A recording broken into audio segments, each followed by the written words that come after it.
Good morning, God. Thank you for being with us.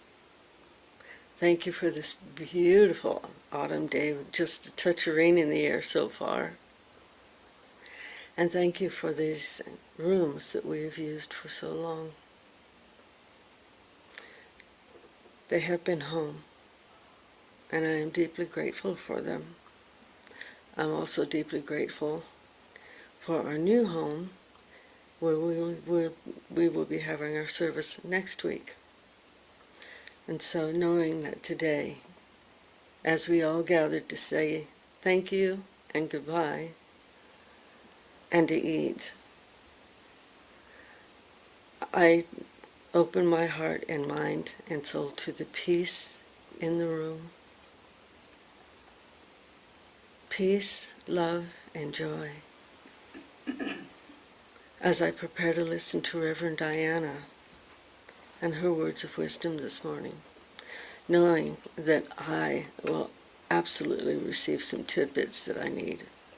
Knowing that for each one here as well.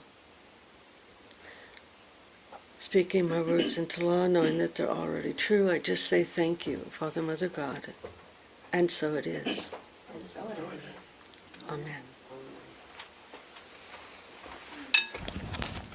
Good morning. Good morning. Happy to have you here with us for this last Sunday gathering in our original space. If you're new here with us online this morning, my name's Diana Johnson. I'm the pastor and spiritual director for Mystic Heart Spiritual Center. We're an independent interfaith community that teaches universal principles and practical spirituality. We welcome you to join us in exploring the guidance and wisdom of your own mystic heart. And so we begin our Sunday gathering today with our Taizé meditative service, and we open that in musical prayer. Please do help me out here. Sing along.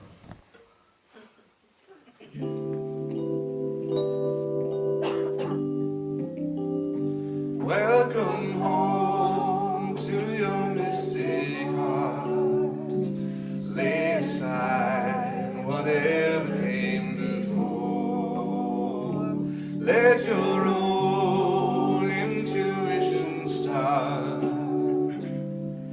to guide you through heaven's door.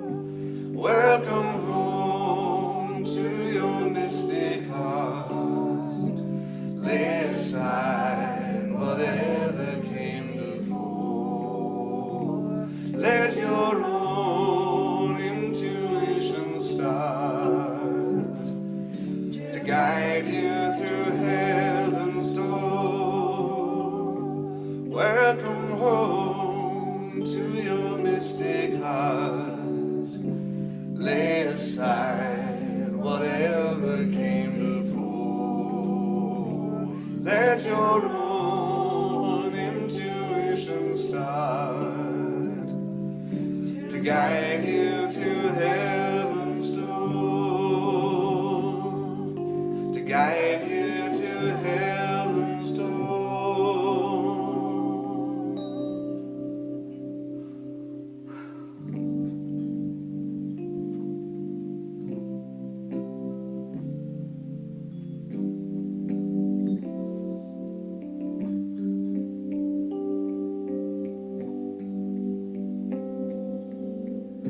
The day of the Lord, when the divinity returns to us, when living our free will, and with all the power of our spirit, we decide to live our lives in free communion with God, with no expectation. We will live our lives with gratitude, love, loyalty, and justice,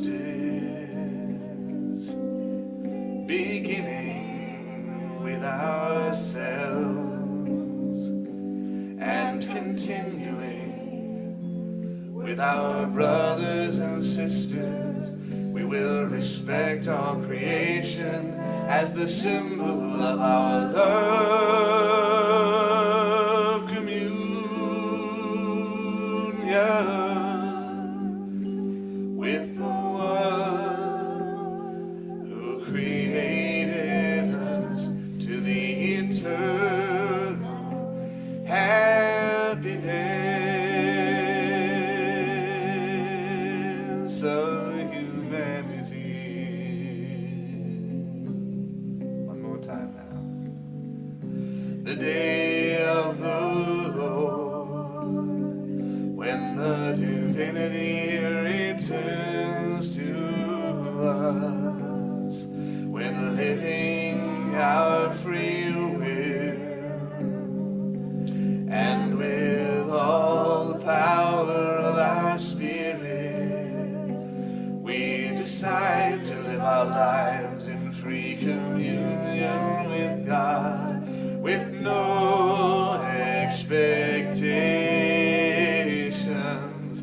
We will live our lives with gratitude, love, loyalty, and justice, beginning with ourselves and continuing with our brothers and sisters. We will respect our creation as the symbol of our love communion with one who created us to the eternal happiness of humanity.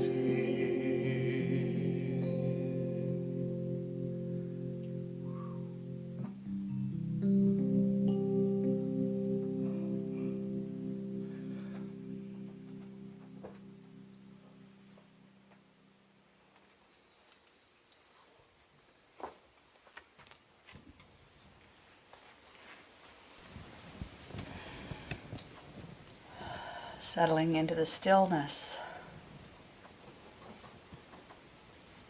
In this moment, I am the stillness.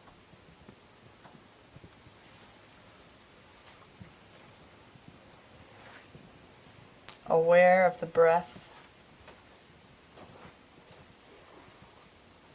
noticing as it moves in and out without any effort at all.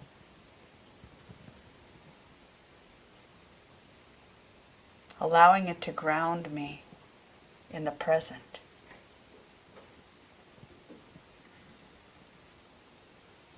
Right here, right now. Feeling the presence of the one life moving through me and all around me. Sensing and knowing that I am an expression of that life. Intentionally made, here by design. Part of a vast web of consciousness that surrounds and infuses the planet. An expression of spirit, connected to everything and everyone, without exception. I am a radiant point of light in the web of consciousness, as is every human, every animal, plant, and microbe. We are all connected. Every rock and grain of sand and every drop of water, part of one sacred whole, one divine life.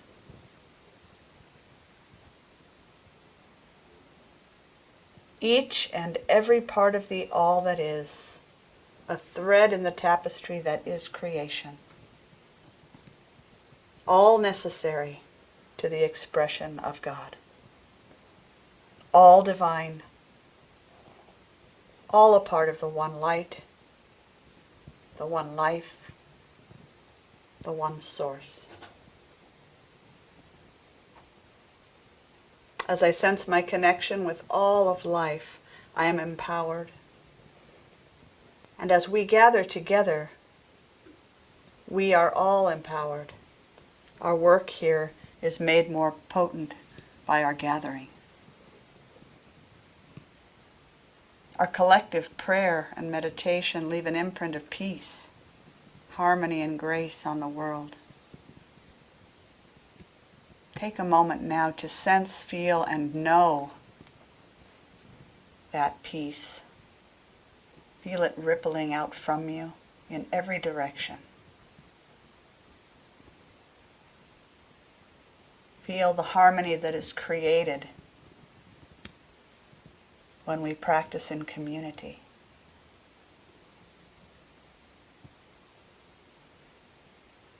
Sense the grace that uplifts all of humanity, that uplifts the entire planet and everything beyond.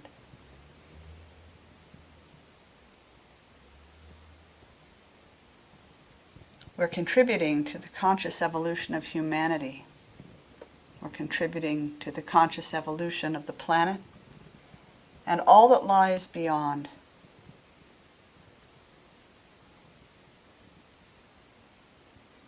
By the presence of God within, we are that powerful.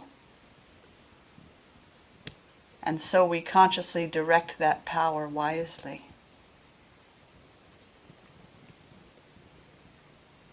This month we're reflecting on what wild wisdom has to offer.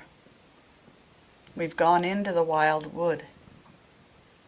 We've taken a mountain view, explored the desert soul. This morning we'll be contemplating the magic of water.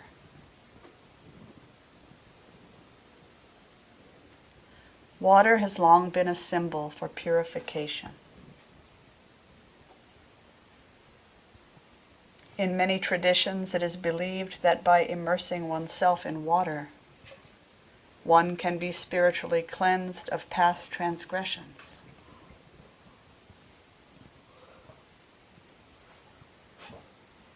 Many cultures also see water as a source of renewal and healing,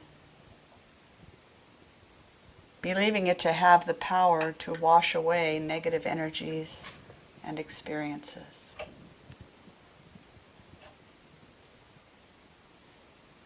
In Chinese philosophy, the water element represents wisdom, flexibility, and adaptability.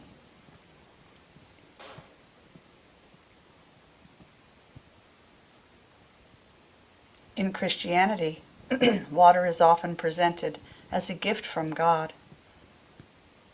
And in the New Testament, water becomes a sign of rebirth through baptism.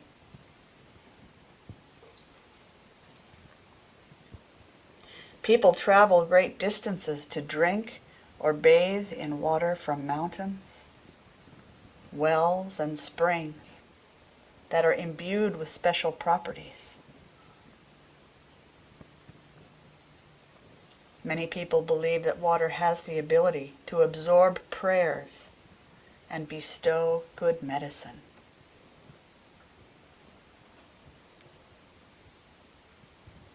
Without water, life is not possible. It is necessary to all creatures, both human and other than human, all plant life, all fungi, all microbes. If we are wise, we recognize its role in our lives. We acknowledge it as essential, and we respect its life-giving properties.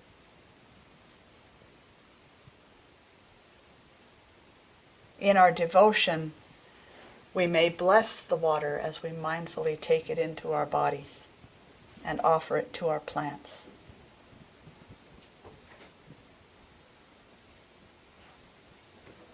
We may honor the water by attending to what we are washing down our drains and gutters. We do our part to keep the water pure so that life on planet Earth might be protected from harm.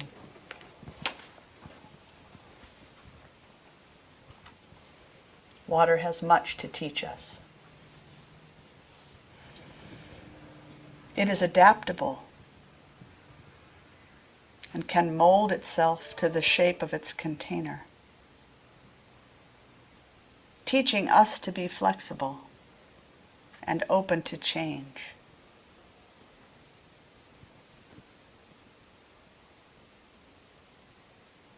It is resilient,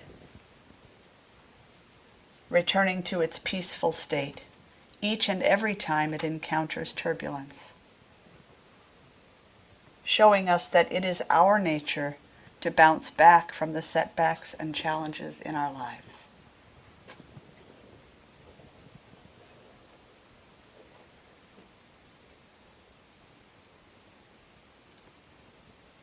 Water can teach us tranquility. As we gaze into still water, a calm lake, or a glass-like pond, we're reminded to find solace in stillness.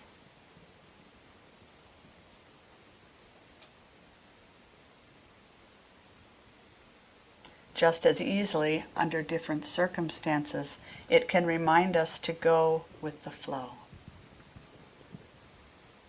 Water moves effortlessly, no matter how quickly or slowly.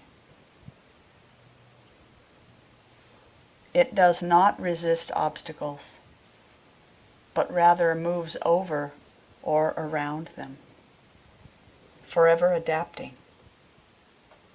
changing.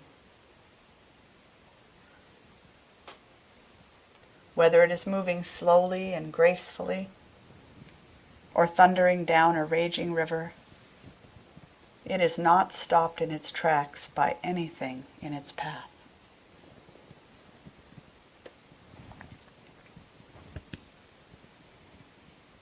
Two powerful lessons that water has to offer us are consistency and persistence in times of change.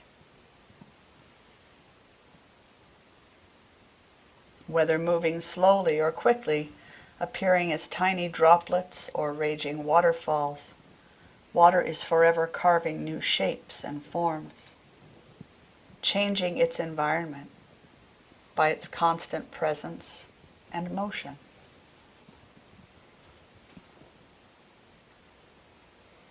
Because it connects everything in the ecosystem, water can remind us of the interconnectedness of life.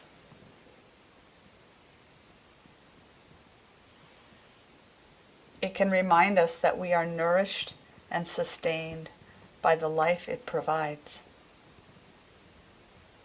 Its gentle touch bringing a deep sense of humility.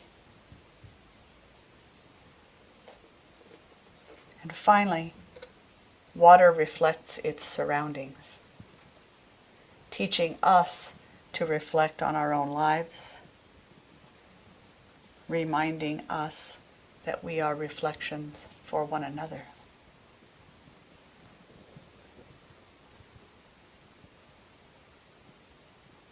Water carries with it a secret. If we are listening closely, watching its example, we can be guided through graceful change. We can learn to adapt to every circumstance. We can be transformed in every moment. And we can become consciously creative, renewing ourselves in wisdom and serenity.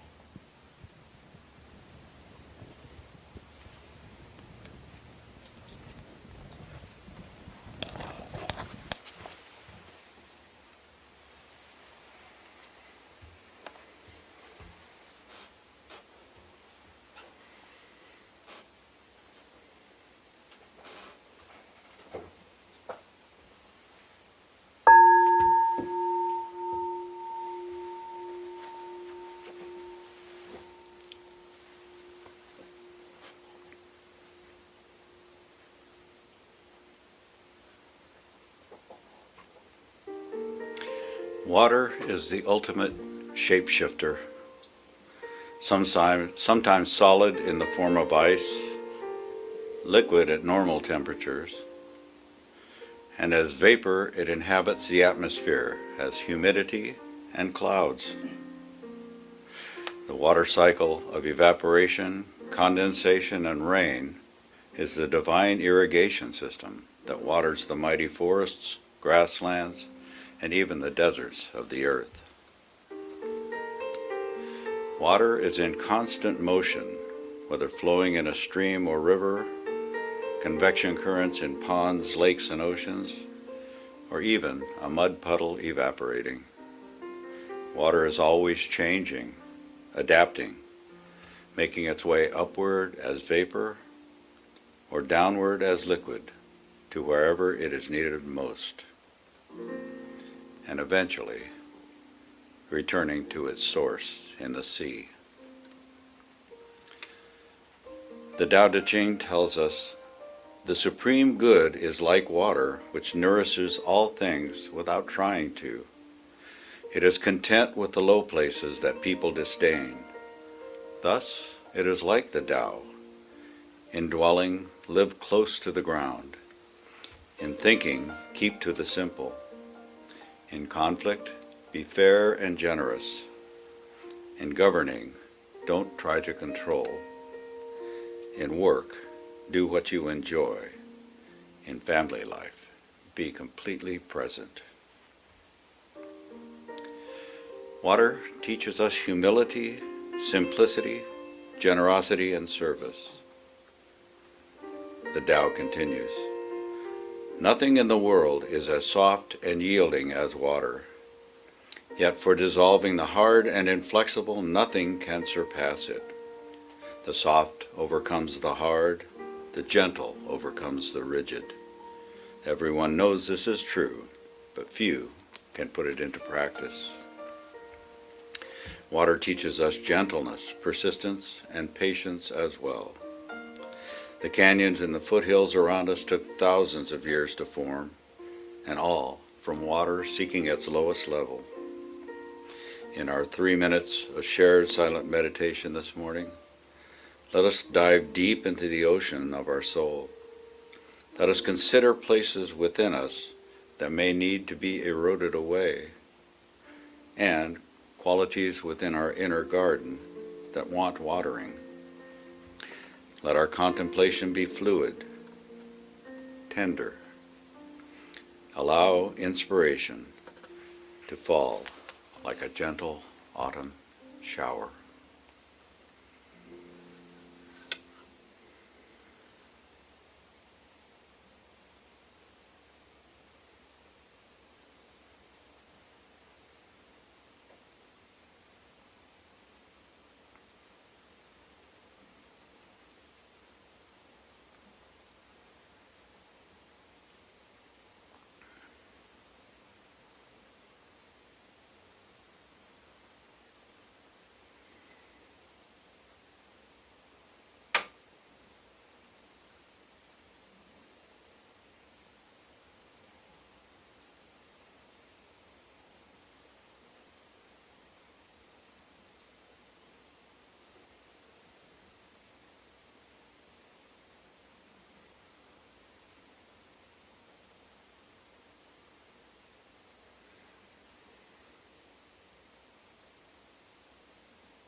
Divine Mother Earth, Grandfather Spirit, thank you for imparting your wisdom and inspiration to us this morning. Thank you for the rain that nourishes the land, and for each saint in this beloved community as we nourish one another in spirit. May we never forget who and whose we are.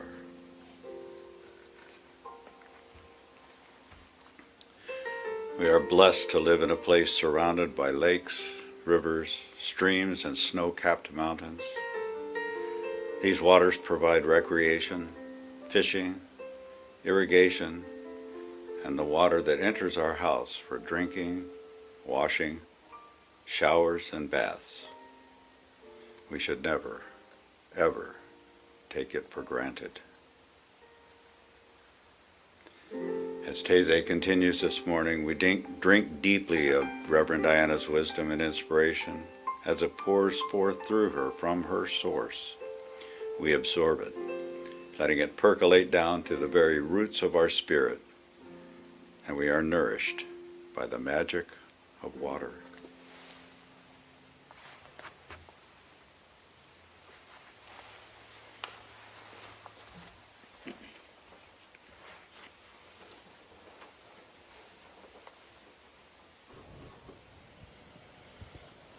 Water is one of the mysterious gifts of nature that supports and holds life on earth.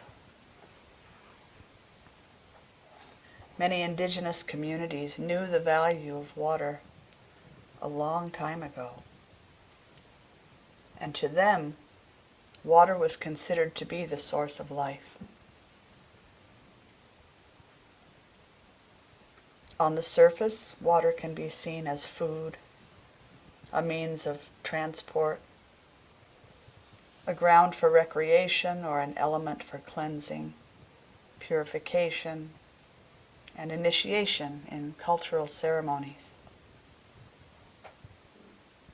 But a deeper look into the values of water reveal that water is a sacred being that holds life on earth. A seed in the soil does not germinate until it receives water, which demonstrates that it is the spirit of water that ignites the production of life.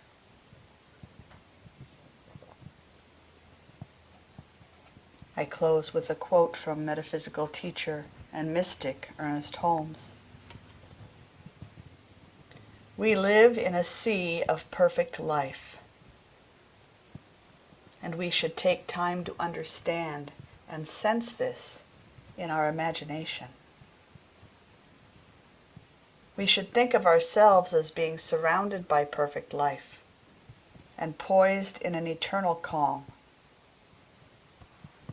We are in a sea of untroubled waters of life, from which we may freely drink. We must do the drinking. No one else can do this for us. We should hold out the cup of acceptance until it is filled and overflowing with the manifestations of our desires. The chalice of the heart is held up that the heavenly flow may fill it with God's abundant life."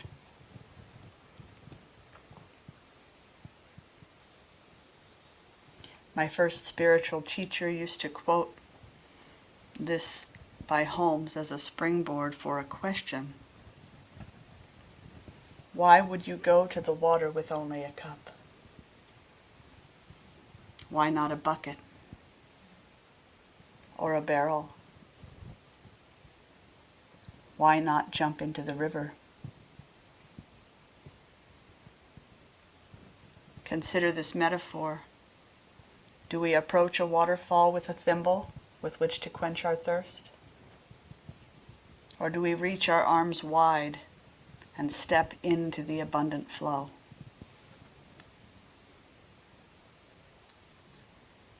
Something to take with you into your week. If life is showering you with blessings in every moment, and we know that it is, are you able to accept all that is being offered?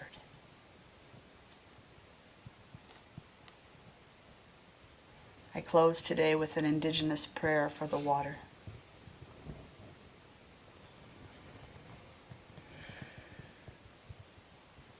Praise and gratitude to the sacred waters of the world, to the oceans, the mother of life, the womb of the plant life that freshens our air with oxygen,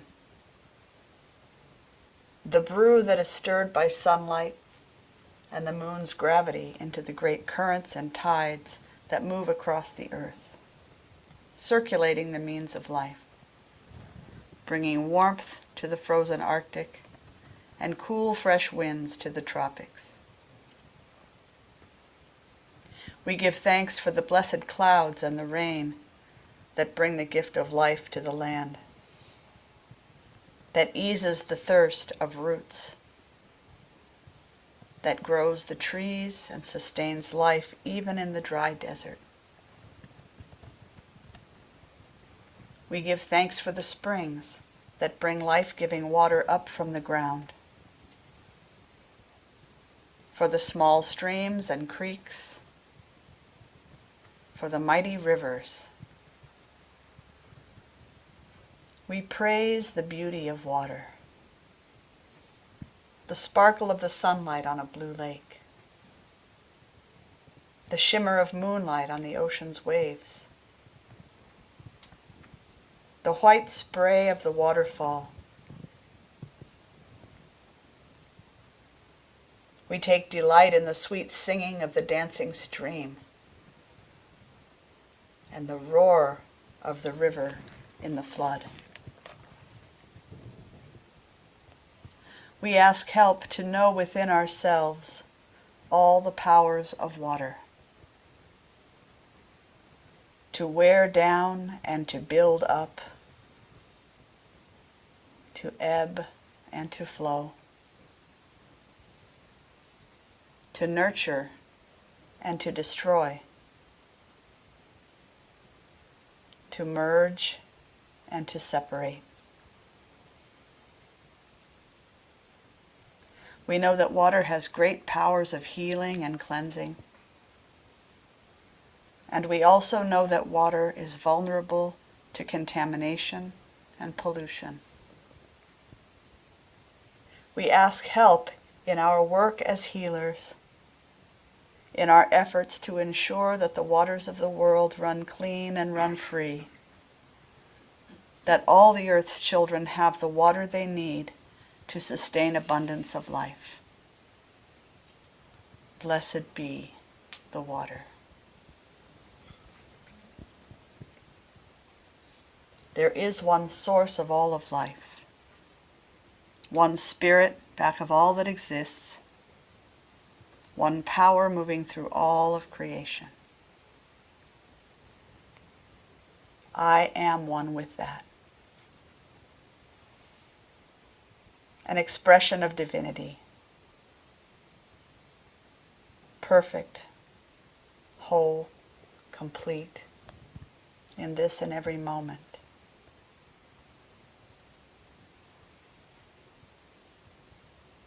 The power that lives in the water is the same power that dwells within me. I am so grateful for this awareness.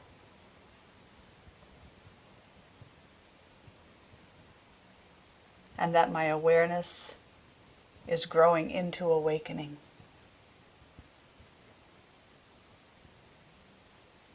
Moment by moment, ever more enlightened, seeing ever more clearly.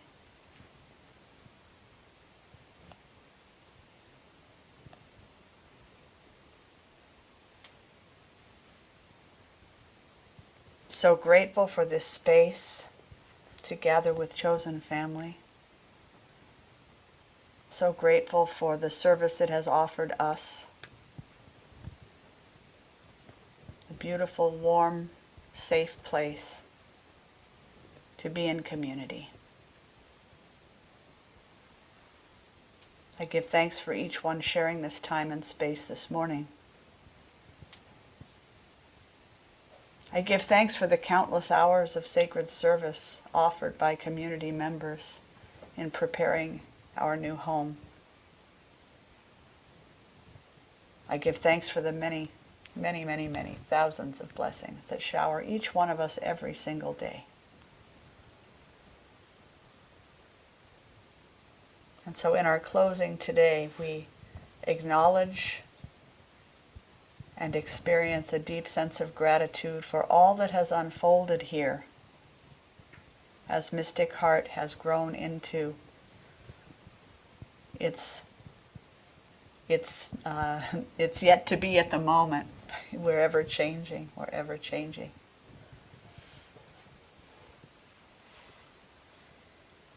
And I release this space.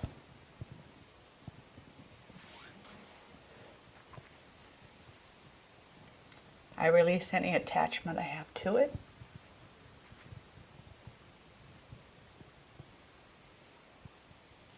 I release it to its next yet to be, for whomever it may shelter in the future.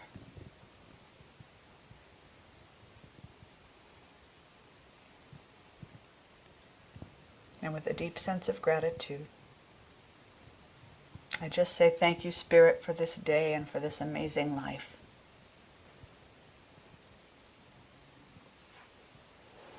In closing our Taizé this morning, I know and fully accept the graceful unfolding of my word in form and experience. As I know that a prayer imagined, spoken, and deeply felt is a prayer answered. And so I release it now to the power and presence of the One, simply letting it be. And so it is. Amen.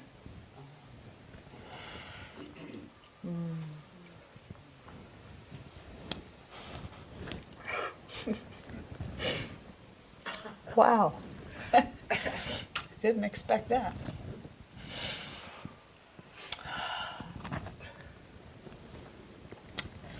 So we're returning our awareness to our space and to our bodies. Connecting once again with the senses and with those around us.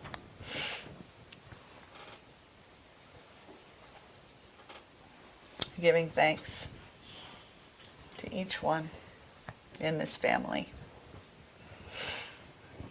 So as we close our Taizé this morning, we offer the opportunity for you to share your financial good in support of the work that we're doing in the world. If you're joining us online, you can go to mysticheart.org. You'll find a donate button, a mailing address, which is our new one. And we thank you in advance for your gifts. We acknowledge and give thanks for the abundant, infinite spirit that flows through you in the form of financial support. So I turn this over to Dalton to offer some music while we receive.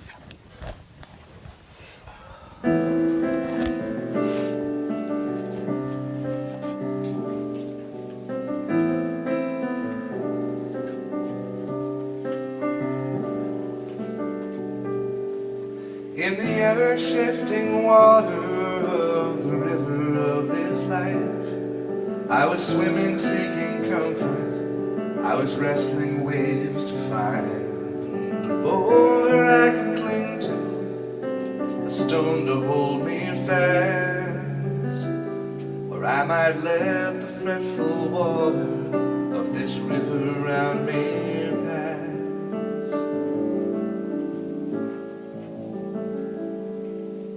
So I found an anchor, a blessed resting place, a trusty rock I called my Savior, for there I would be safe from the river and its dangers, and I proclaimed my rock divine, and I prayed to it, protect me, and the rock replied, God is a river, not just a stone. God is a wild, raging rapid, a slow, meandering flow. God is a deep and narrow passage, a peaceful, sandy shore. God is the river swimmer, so let go.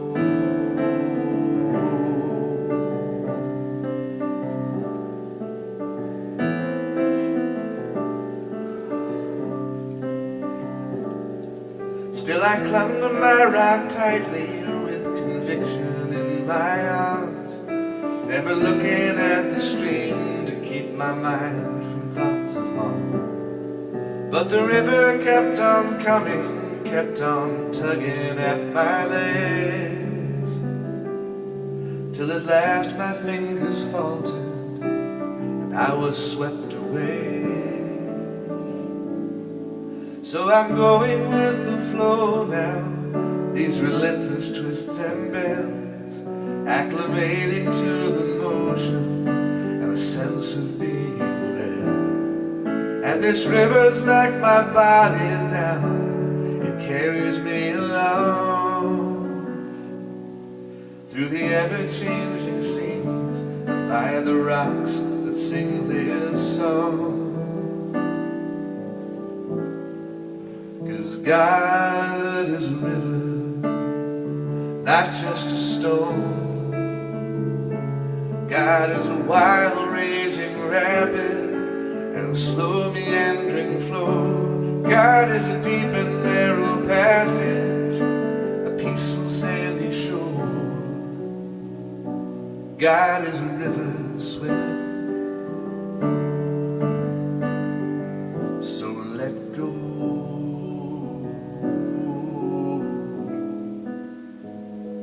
God is a river swimmer, so let go.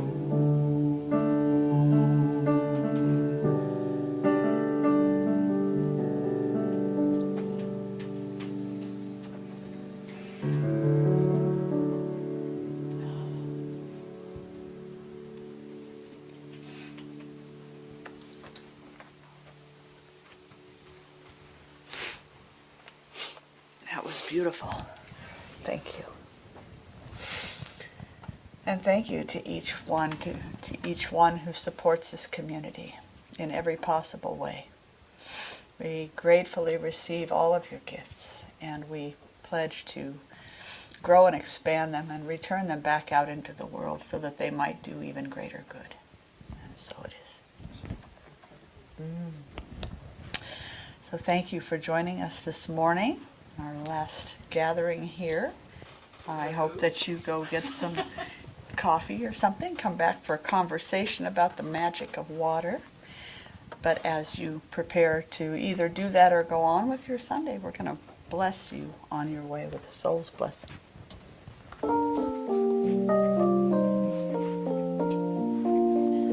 May your soul always find what it's looking for. May your heart always lead the way. May you live in peace and harmony, and may love always fill your day. May your path be strewn with happiness.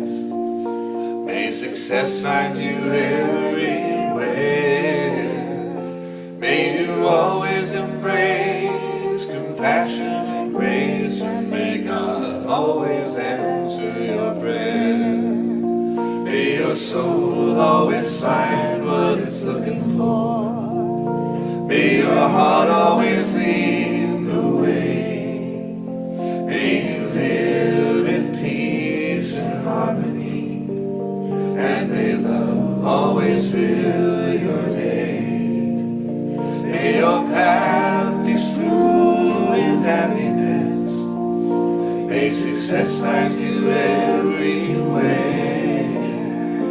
May you always embrace compassion and grace, and may God always answer your prayers. May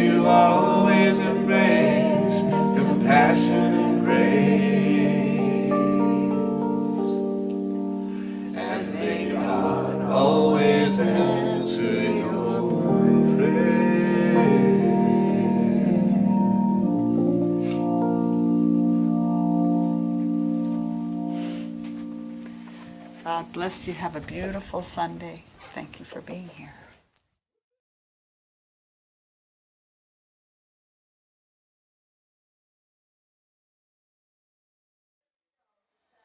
Good morning again, God, it's me. Standing in this one place right now and letting go of anything that has come before and anything that will be coming after. And we all know what that is. Yeah. Standing in this one perfect place in this one perfect time, as with deep gratitude, I say thank you through the building that's housed us for 5 years. The happiness, the joy, the growth, and the love. And so as I open myself with peace and love and joy,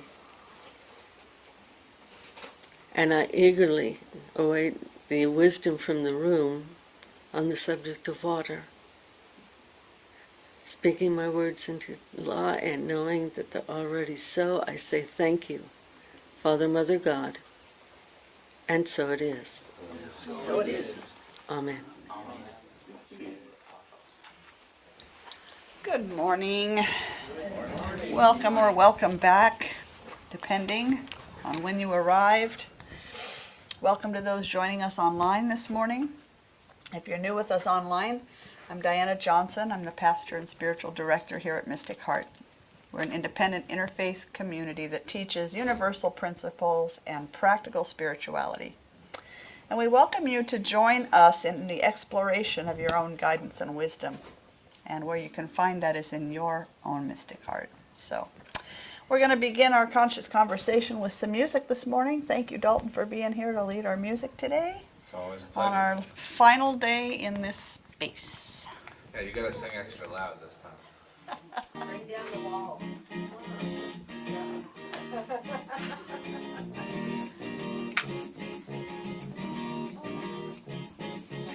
Welcome to the Mystic Heart. Join the celebration.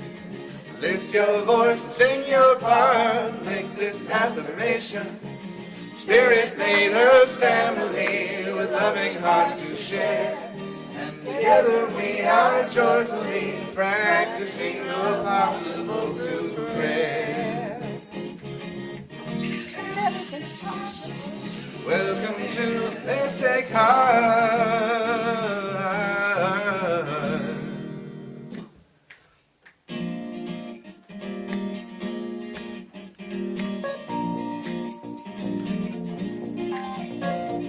Everybody, get up on your feet. See the light in everybody you meet. Everybody, get up on your feet. See the light in everybody you meet. Let us be reminded of who you come to be. We are love, we are one big family. Hey, hey, yeah, yeah, yeah, yeah, yeah. Yeah, yeah. Now let us make a joyful sound. Here we stand on holy ground. Let us make a joyful sound. Here we stand on holy ground. Let us make a joyful sound. Yeah, yeah, yeah, yeah. Everybody, get up on your feet now. See the light in everybody you need. Yeah, yeah, yeah, yeah. Yeah, yeah, yeah. Yeah, yeah.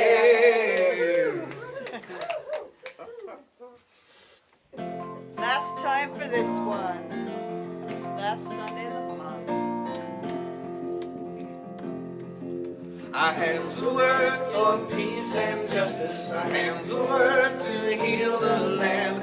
Gather around the harvest table. Let us feast and bless the land. Our hands will work for peace and justice. Our hands will work to heal the land. Gather around the harvest table. Let us feast and bless the land. Our hands will work for peace and justice. Our hands will work to heal the land.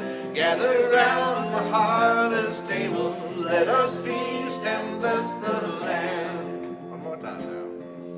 Our hands will work for peace and justice. Our hands will work to heal the land. Gather round the harvest table. Let us feast and bless the land. Gather round the harvest table. Let us feast and bless the land. Gather round the harvest table. Let us feast and bless the land.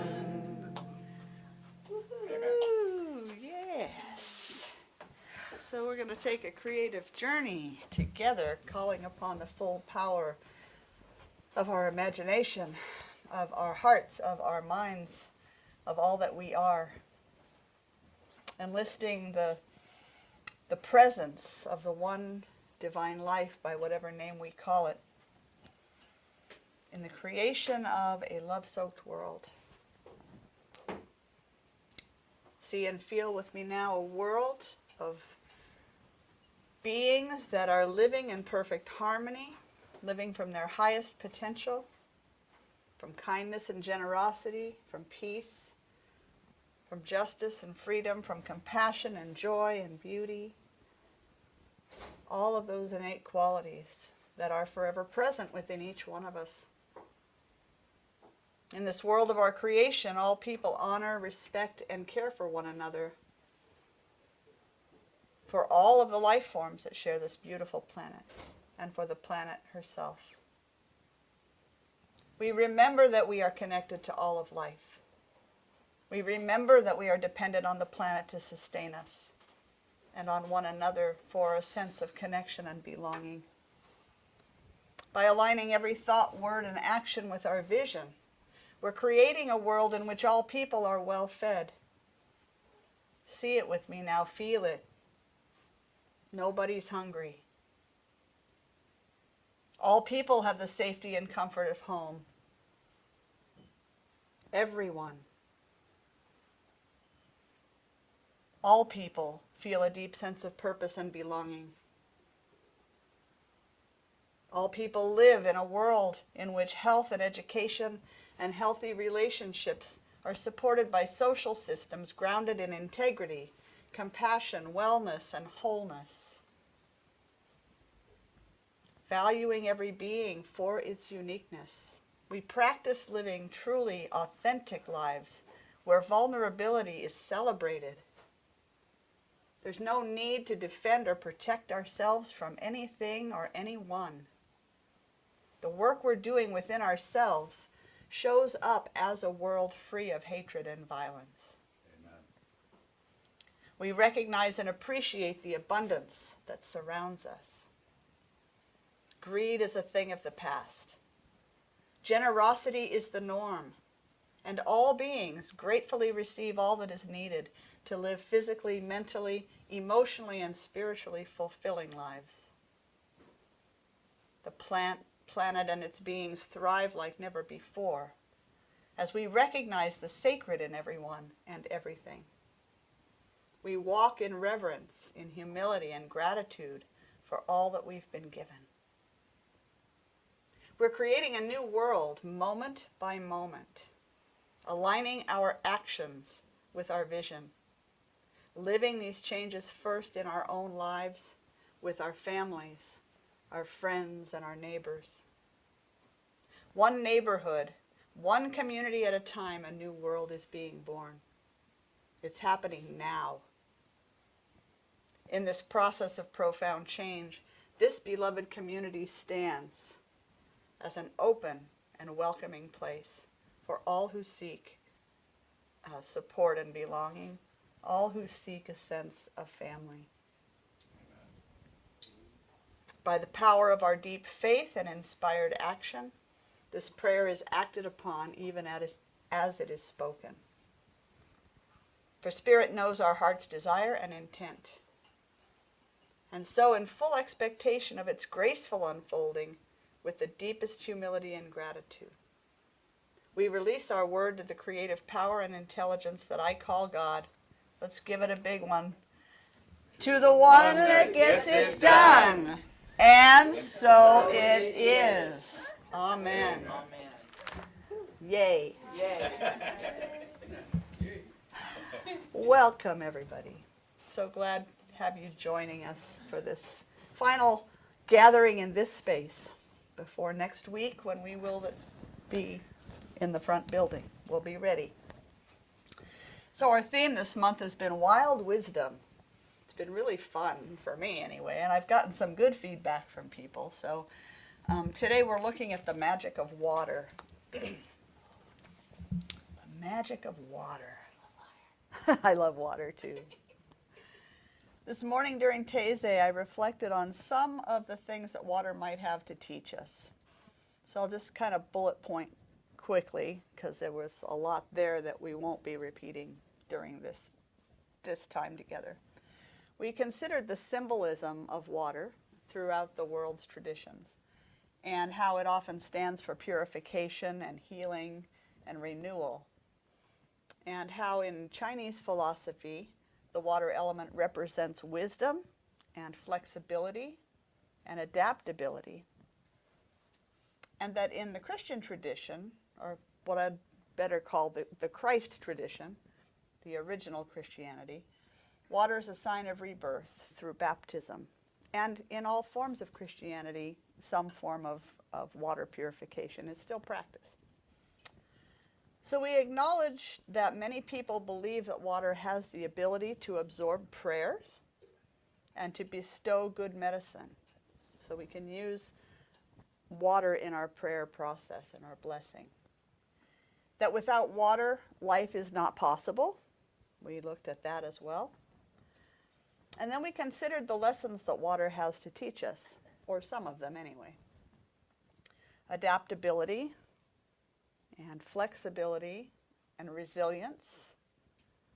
Resilience because no matter what obstacle is in water's way, it is not stopped. It just keeps going. No matter what gets in its way, it is never set back or set off of its path. We talked about how it can teach us tranquility. We look at a still pond or a still lake, and we can sense the peace. We can also see reflection, so it can teach us about reflection, both self-reflection and reminding us that we are reflections for one another in this life. Let's see, what else was there? Oh, consistency and persistence in times of change, because water just doesn't stop flowing. Just doesn't stop. We've reflected on how water can remind us of the interconnectedness of all of life. And it can remind us that we are nourished and sustained by the life it provides for us. And it can remind us to sit in reflection of our own lives, as well as being reflections for one another. We said that water carries with it a secret. And if we're listening closely, and we're watching the example that it offers us, that we can be guided through graceful change. We can learn to adapt to every circumstance. We can be transformed in every moment. And we can become consciously creative as water is creative, renewing ourselves in wisdom and in peace and serenity. So that's kind of a brief through the meditation this morning. So we're going to use that as a springboard to jump into our conversation today, because there are a couple lessons that I left out during Taizé, and they're lessons that I think are important. So I'm going to open it up and see what you can come up with first. I may have a couple that you think of and bring up. I may have different ones. You may have different ones. What are some other lessons that water might teach us outside of the things I've already mentioned? Mark? Water to me is always fun. There's always a playful element. All right, so joy. Joy. Yeah, water can certainly bring joy. Transformation. Transformation. Water it can be in 3 states, or Yes. vapor, ice, Okay, flowing water. yeah, so it changes states, and so, yes, lessons in transformation and moving in a fluid way between those things. Yeah, nice. To me, it's artistic because I started a series of taking pictures of water in different ways, Uh-huh. and I'll show you. It's just incredible. I want to blow them up and bring Yeah. them. It's so fun, and just keep doing it. And So it's creative. it's creative and it's meditative for me. Okay. It It's fills me back meditative. up. It gives me, like, once I'm drained after taking care of Uh-huh. so many people, and then I go back out, and it Right. literally fills me back up. It's a conduit for energy. Yeah, so it's a conduit for energy. It can replenish our energy, spending time with water. David? It means no resistance to me. No resistance. No resistance. Good reminder. I'll be right with you. Cheryl? I see myself, I'm sure many other people, you're in the river, wherever it may be, and as you're flowing through, you go through the rocks and stuff, you're cleansing, being cleansed, bounce around, things may not go around, but you always go through them, and down after that, it calms out. Yes, it always comes back to a state of calm. We talked about that in Taizé as far as the resilience goes, that it just naturally comes back to calm when it's not being disturbed. It doesn't hang on Nope. to the disturbance Nope. once nature settles. Thank you. Amanda, and then I'll be over here. And then I'll be over Drinks here. with water, and I think it depends for me on what the water is, if it's like a river versus an ocean. Mhm. For me, ocean kind of represents subconsciousness, like, Okay, there's a lot that can be underneath the ocean, I think. yes. And, for rivers, and my son's name is River, like a lot of people know. But I think that represents strength, because over time, it's Mm. stronger than the rocks around them, and All it right. shapes the land. Yeah. So it depends on the form that the water takes. The ocean is more like the depth of the subconscious. And the river is, I'm sorry, I'm distracted right now because I know I am keeping track of like 4 people to get to. So, can you repeat what you said about the river? I don't think I've ever lost track like that before. I just think it means strength. Strength, over time. okay. And, yeah, I mean, it shapes the land, Yeah. and I think that's a beautiful thing, because we don't always think of water as strength. It kind of Right. takes the form that, in some ways, whatever's holding it, but at the same time, it is also shaping things. Yeah, it is. Excuse me. Okay, I know. We had somebody over here, and then I told him I'd be back to him. Go ahead. My thing was peace. Okay, so As peace. water flows and the sound that it makes, it always Mm-hmm. builds peace in my heart. Yeah, brings peace. Nice. As I say, water, at least in its liquid and vapor form, is receptive. It's receptive. Never, Yes, unless a lake is frozen, anything you throw into it's Right. it's just gonna gonna take it in. take it in, embrace it, Uh-huh, and then leave no trace. right. Come back to its natural peace. Pamela? I just have a question. Yeah. Does anyone understand about the negative ions when you go to the ocean? Like, that's supposed to be healing, and Yeah. I'd like to understand more about that, because that is what I was told Mhm. helps fill us back up. Okay. So, Someone have that wisdom in this room? okay. Chris says he knows, but he'll tell me later. Okay. Yes, April. In some teachings, water represents emotion. Mm-hmm. Right? It's the element of emotion. And some of the native teachings about water are you're supposed to observe it and learn how to let your emotions flow, Mm-hmm. because water is known to hold the energy of emotion, Yeah. and to absorb it, so that you can actually release your emotion energy into Mhm. the water, and that it would take it for you, take it from you if you Yeah. ask. And just like water, your emotions can either flow peacefully, be Mhm. settled, or destroy everything in their path. And it has to do with looking at all the factors, like how water is changed by everything, and the factors in your life that are moving that water and how it's flowing, how your emotions are flowing. Mm-hmm. And there are a lot of times when, if you believe in the spirits of the elements, that you can go to certain bodies of water and speak to the spirit of the water and ask it to remove things from you Mm-hmm. and release it. Yeah. And that it can be very healing in that way as well, just as far as energy transference. All right. There's actually a book, I don't know, it's probably, and it's not grounded in native tradition, but it backs up exactly what you're saying in a metaphysical, modern metaphysical realm. It's called The Presence Process by Michael Brown. And he has a practice where you use your bathtub and water to do releasing ceremonies for yourself. So if you're interested in that sort of thing, you don't even have to travel to bodies of water if you are using, your power of prayer and release and all of that. So something interesting to look into.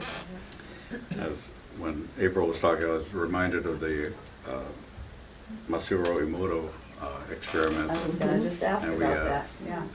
Years ago we did that experiment with the kids, Uh-huh.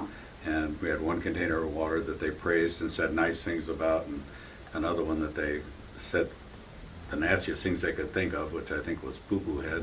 And, Right. They weren't very nasty. They weren't as good at, Yeah. at the negative talk because they're good kids, but and then we watered plants with them, and the Yeah. difference was astounding. We started with equal sunflower seeds from the same packet, the same soil, the same containers, all of that stuff. And they didn't just speak kindly to and insult the water, but in addition, they wrote words, loving words and not so loving words, and taped them on the container.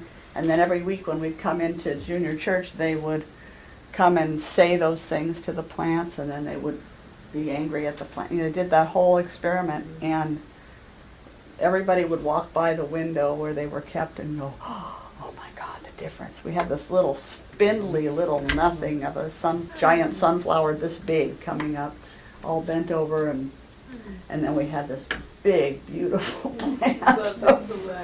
It was just crazy, the difference. So yeah, we were able to prove that whole experiment just with our kids, and they learned a lot from that. I used to get water, from the spring or whatever, and then it got too expensive, so then I started taking my water out of my tap, putting it in gallon jugs, putting love, peace, and joy, and blessing them. And then when everything that's not, the chlorine, then I pour it into a big jug, and then I put it in my dispenser, and people come in and goes, your water's so good. It's tap water. I've changed it by the words and the blessings of the water. Yeah, you can change your water. And they can put it under a microscope and see the molecules are different. They change from erratic, polluted-looking things to these beautiful snowflake-shaped molecules. It's amazing. Lucinda. Well, the one thing we haven't talked about, we've talked about the fluidity of water and where it can go and all that stuff, but we haven't talked about the fact that water can also be a solid. Mm-hmm. And in its solid form, it's not going anywhere. You can run up against it, you can chip it, but it's still going to be there. So. Until it heats up. Well, I'm not saying, this is the whole thing about change. Uh-huh. It can change into a solid, and Yes, then it it can. will change back into a liquid. Yeah. Yes, it will. Bob and then April. Yeah, it was a pleasure in my working years to finally work with a renewable energy, working for the dams and the Bureau of Reclamation. And the power of water is so awesome. It's massive. If they open under the gate, they could turn 700,000 pound generators so effortlessly. And then it's our lights, we click on the switch, and then the water goes down through out to the river and it's peaceful again, but Mhm. it goes from 300 pounds per square inch, turn those big turbines Yeah. down to a peaceful flowing thing, and they have the temperature lowered to 56 degrees for the fish, Yeah. so they'll survive, and then supplies all the farmers in the Right. valley with water, so Yeah. it's pretty awesome. So a quality of water he's talking about is power. Water is powerful. Very. Yes, Very it is, powerful. very powerful. And whether it's rushing through the turbines or whether it's flowing apparently peacefully down the river, it's still carrying that power. Yes. Yeah. Very multi-purpose. Yes. Well, you're talking about how energy exchange and how easily water molecules are manipulated, especially by us. And I was thinking about, we're 80% water ourselves, Yeah. and how much of an influence, it goes back to what we were talking about before with your words and our energies with other people in relationship, and how we are in fact impacting each other on levels we don't even really think about so much. Just like with sound healing, basically what they're doing is hitting the water in your body, and it's changing shape. And how much influence we have and how much ability to change each Yeah. other's state of being that we don't even think about. Right. That's true. Michael?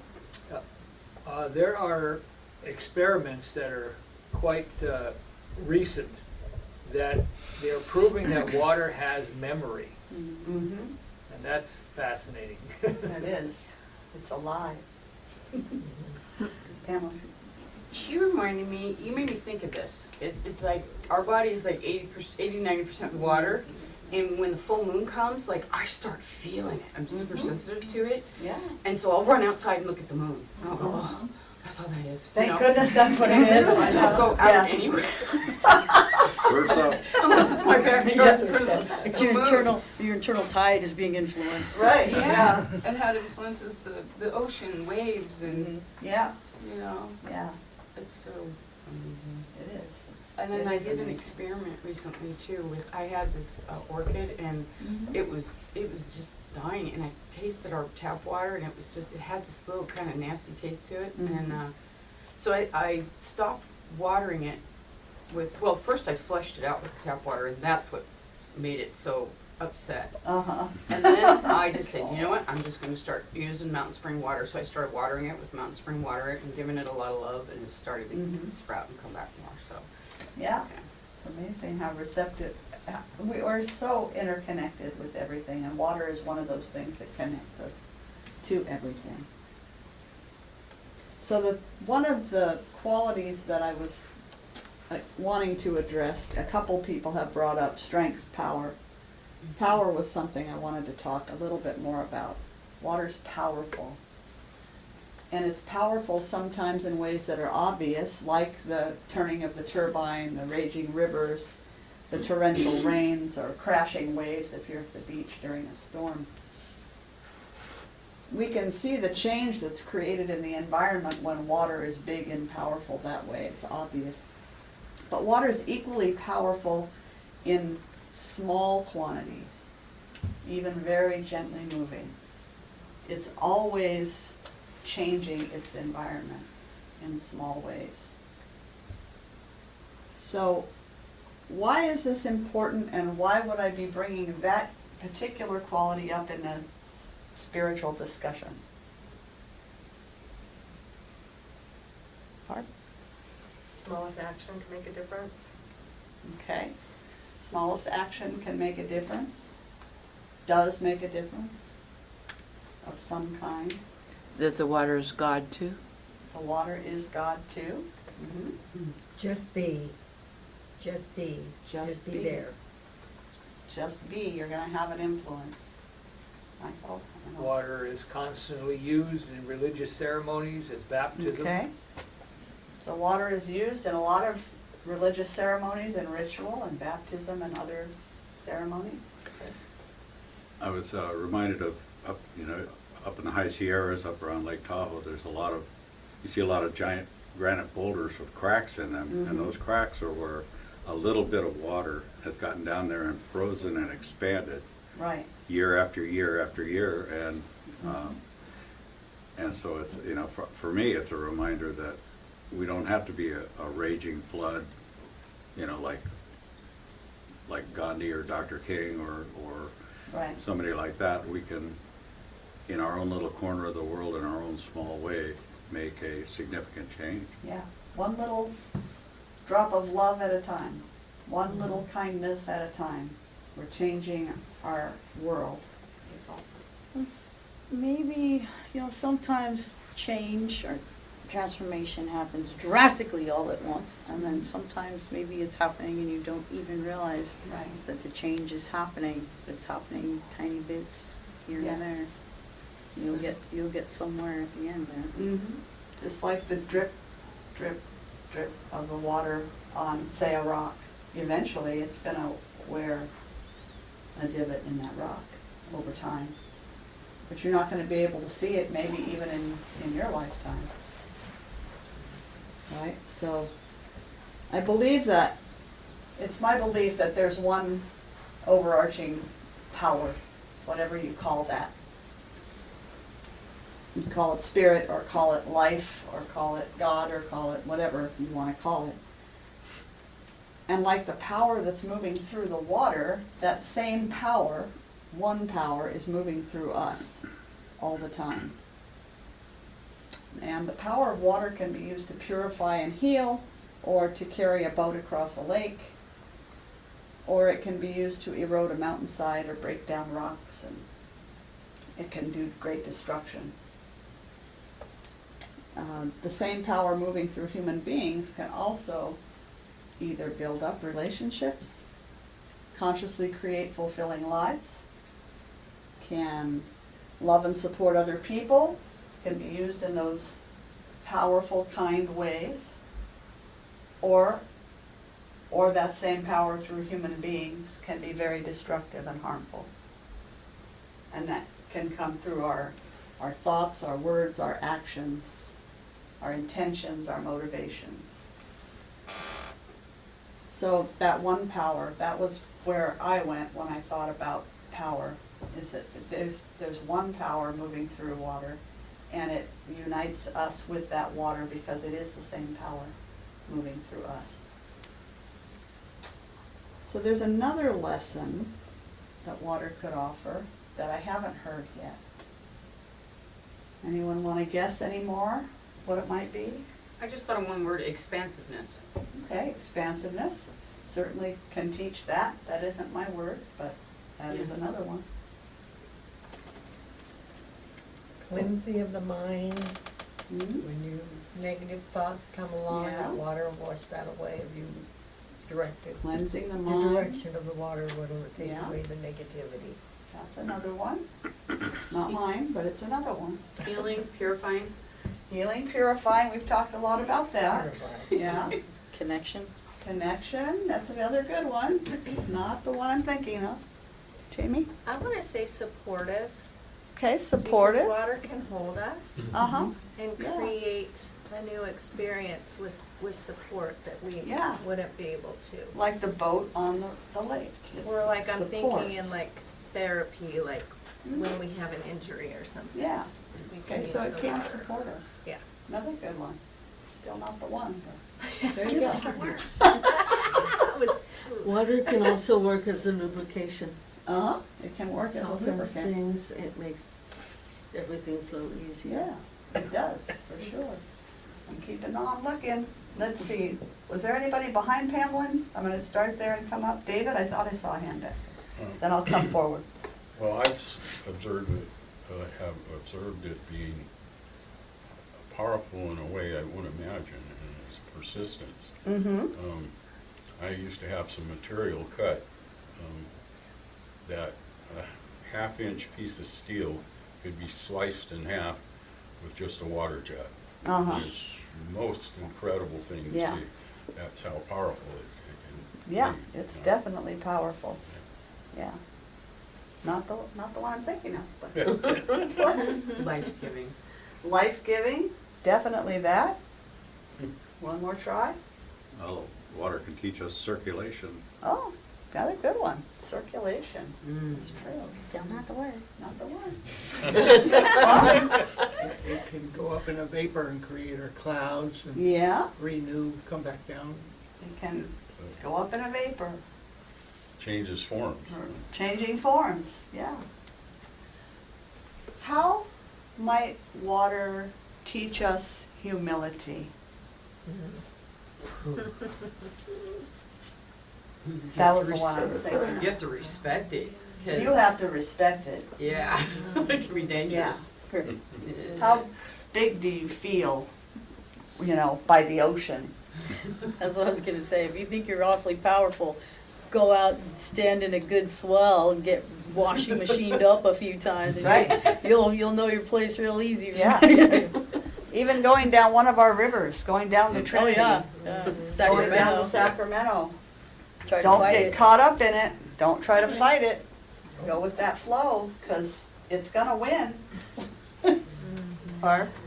I have a memory of just, I mean, this time I was living, I was probably, like elementary school, not even in school. Uh-huh. Wasn't in school, and there's this creek out behind us, and I only remember this every now and then, and you just brought it forth, and I almost drowned in this creek by myself. Yeah, I don't, but I remember that fear and coming up and always being, oh, that was almost, and the cautionary Yeah. tale of being careful. Right. And that comes to me when I don't even realize it, you know, Yeah. not thinking, but that memory came back Yeah. through of coming up and out of the surface.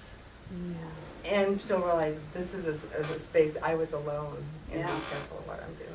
Right. So take care, because in the presence of water, you are very small and powerless. We all are.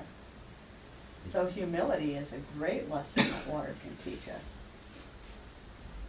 April?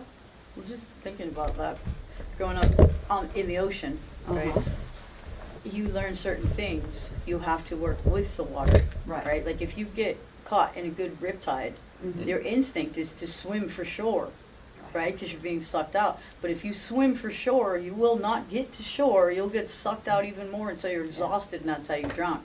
You have to go against your instincts and go parallel Right. with the shore until you're out of it, and then you can move in. But if you don't learn those lessons of water, Right. and you try to fight or exercise your own will and what you want to do, it's not going to work out for you. So it Yeah. really teaches you how to learn to work with the elements. So in the spiritual life, we'd say respect and work with those laws, spiritual laws that are forever at work, rather than fighting against it. Pamela and then Chris. She reminded me, go with the flow. Go with the flow. Yeah. The Tao talks about water always going to a lower level, always seeking the, it demonstrates humility by Yes. by going to the lower places and filling what needs to be filled, and Yes. It's a That's perfect always metaphor for abasing humility. itself. Yeah. Nice.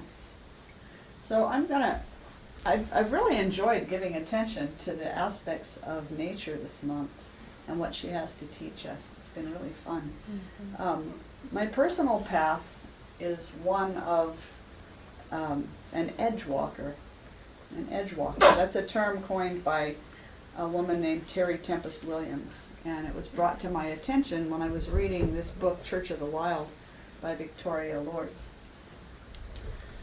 And so does anybody want to guess what an edge walker is? Observer? An observer? Not exactly the definition in here, but I see it fitting. Amanda?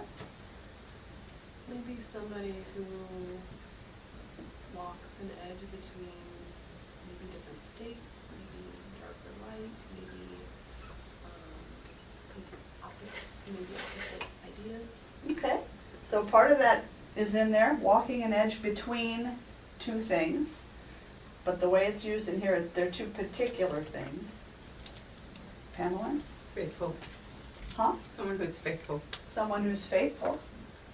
Yeah, I would say an edge walker is faithful. Chris? Like a pioneer that's pushing the boundaries. Okay. Definitely an edge walker does that, for sure. Is there a hand over here? Walking without fear. Walking without fear. Or feeling the fear and walking anyway. Yeah. That's more like it. David? Kind of walking between two worlds. Okay, we're getting really, really close here. Walking between two worlds. What are the worlds that we might be talking about in a spiritual context? Spirit world and the material world. Okay, we could look at it that way. I'm going to share with you what's meant by this author. And for me, really rings true. It means walking a narrow path between the religious tradition that I was marinated in as a child because I live in the Western world, which I've come to call the Christ tradition rather than Christianity because they're different things. But walking the edge between that and nature mysticism. So those are my two loves and the two things that really guide me and speak to me spiritually on my path. There's Williams calls it the narrow space, this Christ tradition. She calls that the narrow space that has forged her soul only because we're born in this culture and it's there. It's in the race consciousness in this culture. So the path of the nature mystic, though, is very different than that path, although in some ways they're really not. If you really study what is believed to be the historical cultural experience that surrounded Jesus of Nazareth, he was very much a nature mystic. He taught outdoors, he taught about the outdoors, he used the elements of the outdoors in his teaching. So I love the way that Lourdes expresses her own path. She says, I see myself as an edge walker, wandering along the hemlines of the Christ tradition, and at the same time sensing and knowing the presence of God in every aspect of nature. So are there any other edge walkers in this room, by any chance? Couple? Yeah. We may not practice what we have grown up to think of as Christian rituals and practices, but we have been marinated in the race mind that is attached to that tradition. So it's just interesting to explore. So what are the edges? If you think of yourself as an edge walker, or think you might consider yourself that, what edges are you walking? What are the two edges that you're walking? Michael? I'm walking between the effects of Christianity, which I've been steeped in through the culture that I live in, and non-duality. Okay. Yeah. So Christianity or the Christ tradition, however you want to view that, and non-duality, non-dual teachings. All is literally one. There is nothing else. Yeah, Barb? I'm walking the edge between the mythological and this reality, I guess. Okay. That's the wording I'm trying to, I think that's kind of what I'm trying to say. That's Okay. it. Walking the edge between the mythical and the real. The capital R real. Yeah. Nice. Chris? Well, I'm kind of at the, like that four corners where the four states come together. Primarily, the biggest state would be Christianity for me, because that's kind of where I was raised. But also the common threads of truth that run through all the world religions. I really appreciate that. And then the nature mysticism is really, really strong for me now. Yeah. Living in compatibly with the earth. Mm-hmm. Nice. Have some edge walkers in here. That's nice. Lucinda?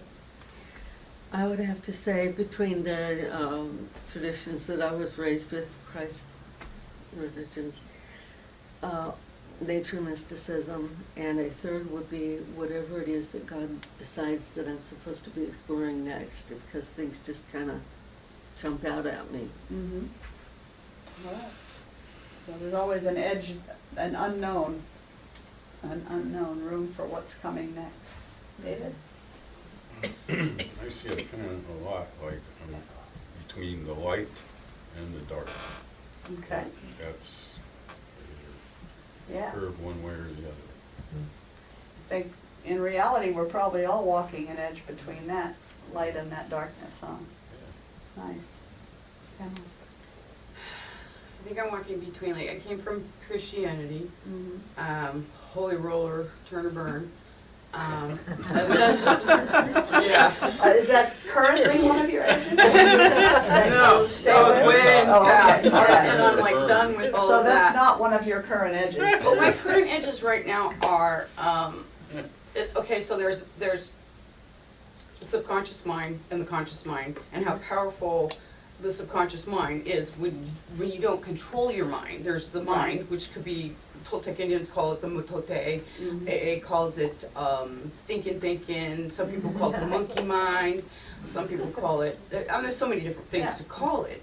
But to be able to be aware of that and just say thank you for showing up, you know, and embrace it. Like there's the thoughts, but then there's the feelings. Right. But to allow the feelings, and even if they're anxiety or depression or anger, and allow it, but literally put your arms around and embrace it as if it's one of your angels, as if it's one of your best friends, and just hold that emotion until it goes away. And the more you do that, the less those emotions show up. Yeah. And just staying in that we are, okay, the center of that, like over here for me, is the matote, or the noise. And on the other side of it is the physical, the feelings, and in between it is, I am awareness. All You right, have to so become that aware edge. of what's going on in your Yeah. head, calm it down. It's taken me years to be able to do that. And just, when you say, ask yourself, am I aware? You are like, it brings you back to the present. And the noise is just from the past. Right. And you just, I'm here, so thank you, I'm here, and then just create, be happy. Yeah. Carry on. Carry on. Oh, thank you.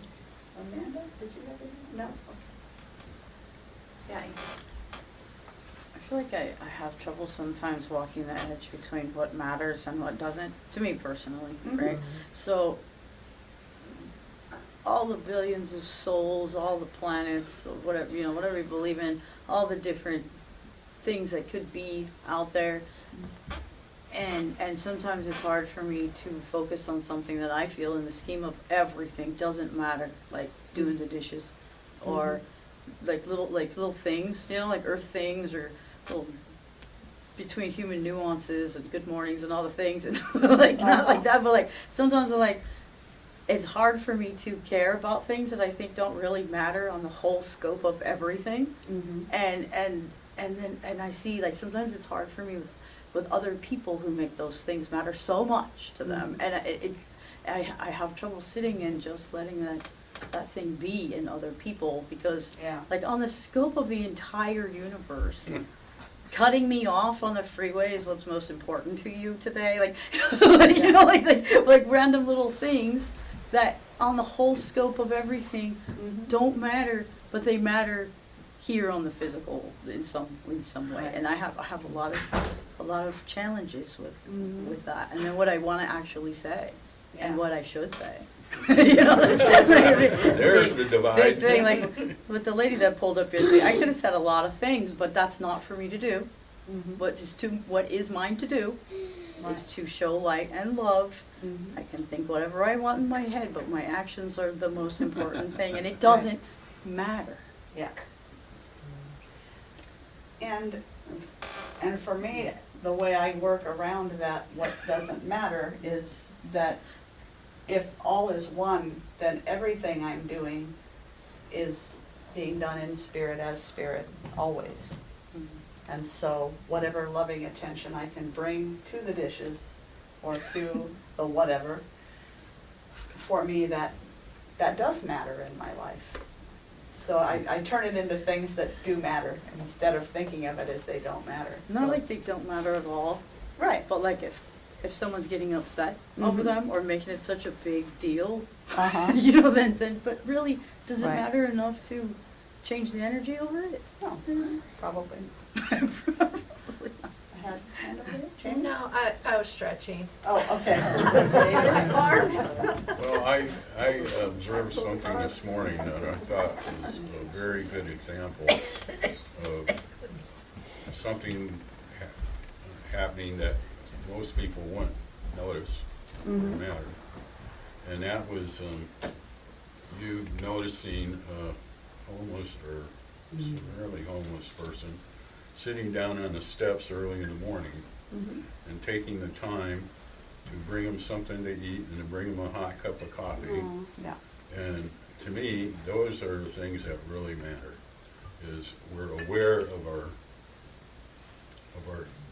beings, that we go, oh, Right. well, you know, instead of just getting ready for church and this and that, I have time to go down and be with a human and share something. You know, Yeah. that's, It matters felt like a the lot thing to me. do. Yeah, right. Those sort of kind of things. In my past, when I was doing the Christian things I used to do, I was brought up to know that it was my job to save everybody. And when I realized that I was God being Kimberly and that I didn't have to save anybody, that really made life a lot easier. Because I was always fretting on who I could help, who I could change. And I didn't like it when people do that to me, and I'm so glad that I'm off the hook and that's not part of my reality anymore. And in the place where I live, I just send love and light to everybody. And I don't get involved in their conversations because they're a different place than I am.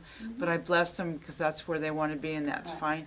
And that's such an uplifting when I realize that that's my job, just to be and be the light. And that's blessing to me and hopefully to everybody around me. Hey. Yeah. I think that the what's become kind of traditional Christianity focuses a lot on saving. Yeah. I think that there's a mistake there. It is an S word in my view that Jesus taught about, but it was serving, not saving. Right. And it gets confused, I think. I'm gonna ask if, actually, I'm gonna read you a couple things first, and then I'm gonna ask if there's anything else that comes up. Let's see, where was I starting this? This author says, perhaps you are an edge walker too. Edge walkers occupy a thin space and are by definition a bit lonely. And sometimes I think that can be true. Most people inhabit the vast spaces on both sides of edges, but those of us called to the thresholds, the edges between, live in this thin space and recognize one another when we meet. I think we attract a lot of edge walkers here, in various forms. The edges between biosystems are called ecotones. These thresholds usually contain the most biodiversity and therefore are the most resilient.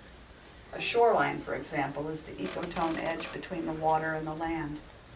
Matter from the sea and the terrestrial shore is exchanged in these intertidal zones, inviting more life forms to flourish. Those of us called to the ecotoned edges need one another. So she says, the time is coming soon, when the edges we inhabit will start to redefine the center. So she's trying to encourage us to hang out where we are and keep being out on those cutting edges. And we'll need to lean on and learn from one another as we together engage in the work that is redefining. Bless you. Sorry, that's okay. Each of us is characterized by our own unique gifts, communities, and influence, and a particular bioregion. We're influenced by our bioregion. But we cannot behave as silos. The more diverse our relationships are, the more resiliently we can hold our own individual edges. So the more we can interact graciously and lovingly with people of different belief systems, with people of different practices, and just allow one another to live and let live, to be who we are, the more that's going to benefit the whole. On the next page, she has one more thing I wanted to share. She's talking about an awakening that's happening right now on a planetary level.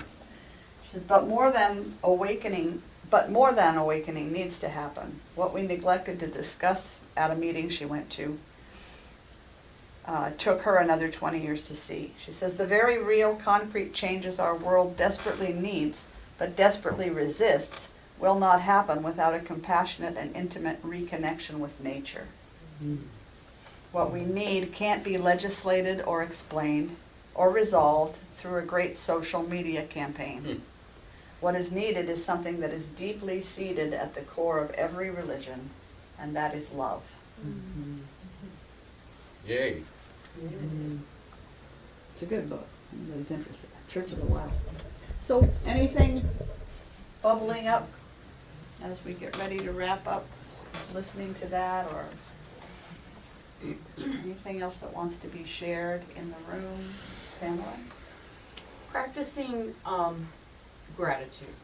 Okay. It's Practicing huge. gratitude. And writing down, like, this is what I've been doing lately, and it raised my vibration, raised my frequency to the point where even my girlfriends noticed a difference in my voice. Yeah. And for me to be able to get myself back after a lot of trauma, you know, so I feel like gratitude is everything. Yeah. So I just write 10 of them down, Mm-hmm. and then I write why, Uh-huh. and then I say, and then I go back and read through all of them, and I say, thank you, thank you, thank you. And even if I don't get into the feeling of it, because that's what's important, is to Right. really, truly not just say it, Yeah. but really get into the feeling of it. Right. And you can do it, even if you're not feeling it yet. You just keep saying, thank you, thank you, thank you, for everything that you're grateful for, all the way through the 10. And then just go through your day and love everything, literally everything, everyone. Just send love. Yeah. And then when I catch myself going back to the matote, I just, you know, just think about what I'm grateful Yeah. for. Come on back. Yeah, Come on back. I'll have to like Think go about- off in yeah. my room somewhere Right. and check myself. Yeah. Gratitude practice takes lots of forms, but it's powerful no matter what form you choose. I used to like to write as well. I haven't been doing it as often in writing, but when I did that, I did 5 a day, but I never allowed myself to repeat any of the 5. So it was 5 new things every day that I had never before written down. It was really, And really that good. expanded, Yeah. the gratitude a whole lot. Yeah. So, but there are lots of ways to do it, but it really does it. It impacts your brain in a positive way. Your whole chemistry is impacted by just the experience of gratitude. So I think we'll wrap up for today, for our last session in this room, with a prayer.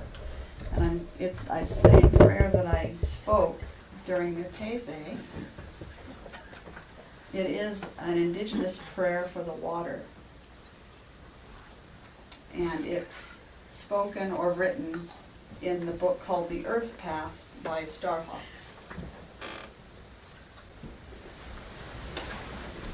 So we settle into our receptive space, our creative space, our prayerful, deep feeling space.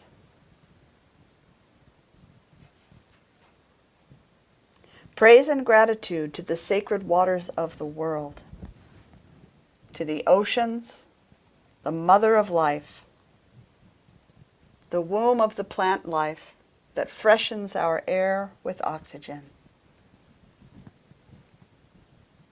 the brew that is stirred by sunlight and the moon's gravity into the great currents and tides that move across the earth, circulating the means of life, bringing warmth to the frozen Arctic and cool, fresh winds to the tropics.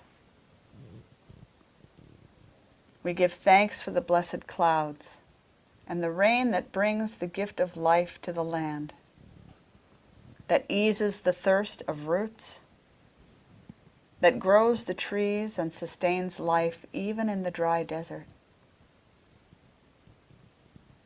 We give thanks for the springs that bring life-giving water up from the ground, for the small streams and creeks, for the mighty rivers. We praise the beauty of water, the sparkle of the sunlight on a blue lake, the shimmer of moonlight on the ocean's waves, the white spray of the waterfall. We take delight in the sweet singing of the dancing stream and the roar of the river in the flood. We ask help to know within ourselves all the powers of water, to wear down and to build up, to ebb and to flow, to nurture and to destroy, to merge and to separate. We know that water has great powers of healing and cleansing. And we also know that water is vulnerable to contamination and pollution. We ask help in our work as healers, in our efforts to ensure that the waters of the world run clean and run free, that all the earth's children have the water they need to sustain abundance of life. Blessed be the water.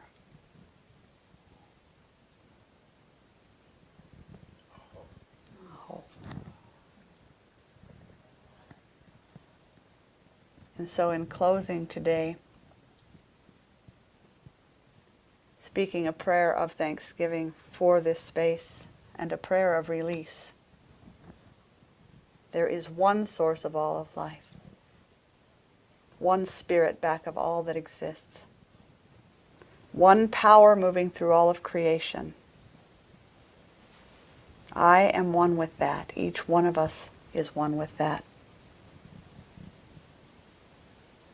Each one an expression of divinity, perfect, whole, and complete in this and every moment.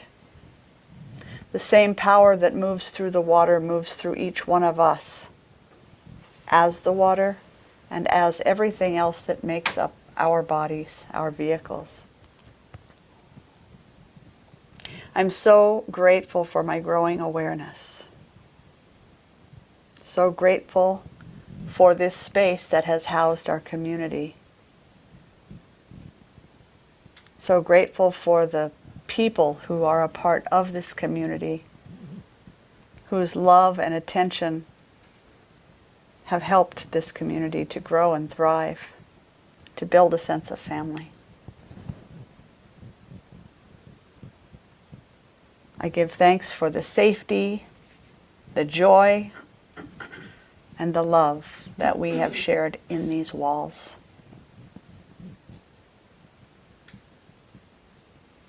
And I take this moment to release this space.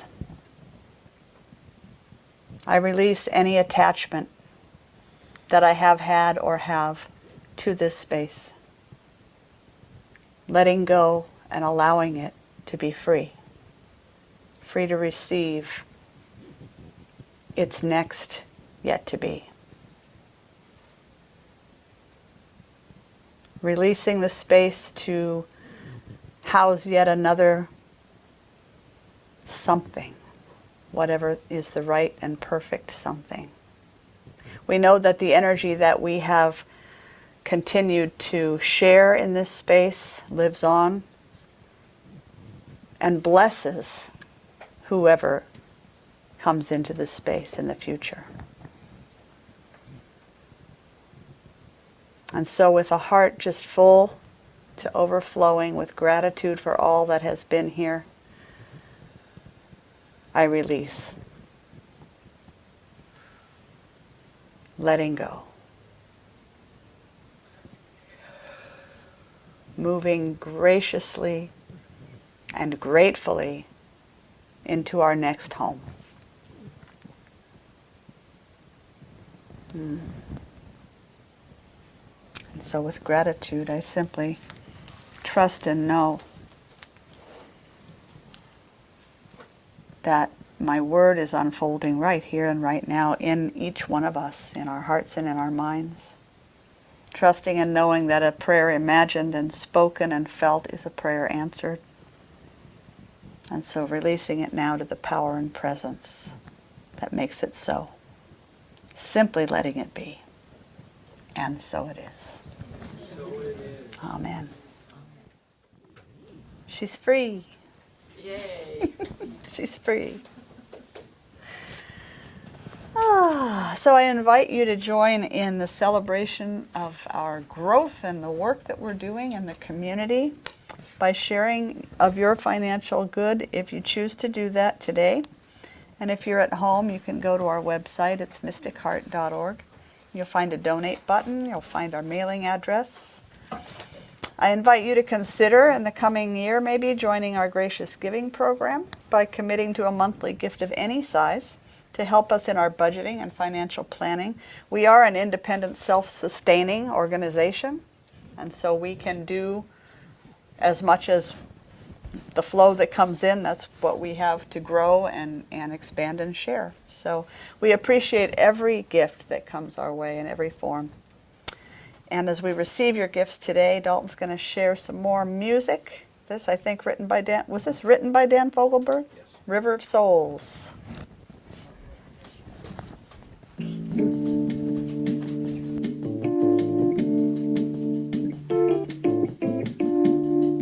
take my place along the shore,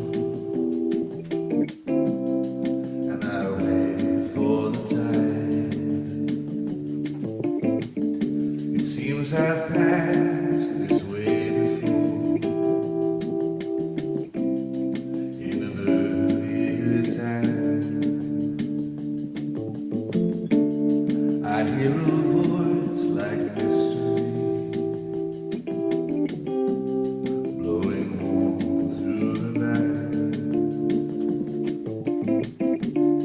The silent moon embraces me, and I'm drawn to the light. I follow footprints in the sand to a circle of stone. Find a fire burning bright, though I can't hear alone. And in the plane of shadows cast, I can dimly discern the shapes of all who've gone before, calling me to return. There are no names that fit these faces. There are no lines that can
across the ages and melt into real souls. Only algo que es tenido, only algo que es tenido, only algo que es tenido, melt into real souls. Only algo que es tenido.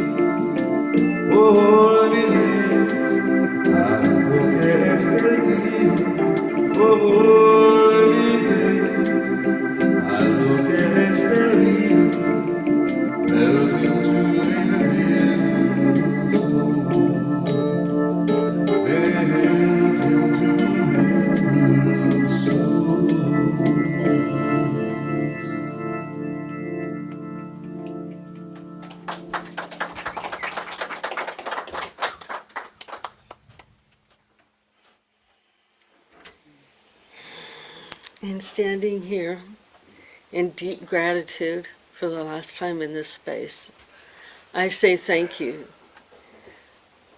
for the gifts of time, talent, money, and energy that flow through. With your support, we are able to move into our new home. With your support, we are able to go out and gather bread and vegetables. With your support, we will be able to do anything. We can do anything. And so with deep joy and eagerness for the future, I say thank you, Father, Mother, God, and so it is. Amen. And please join us now in our closing song. Thank you. We're going to have a separate prayer room in our new space so we don't have to be out in the middle of everything.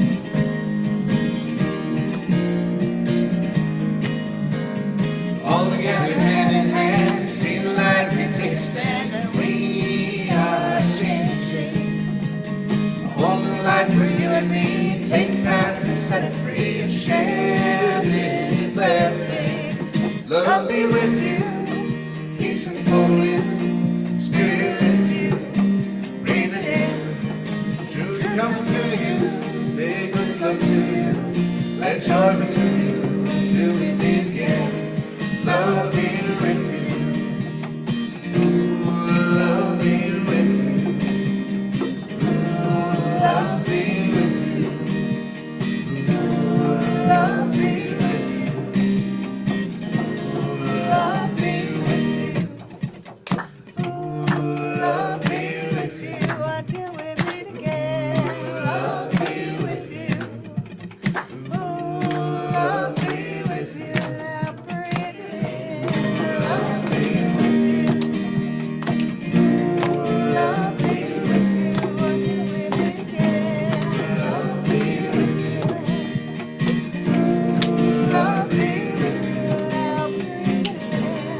Love be with you. Thank you very much for being here with us today. Have a beautiful day.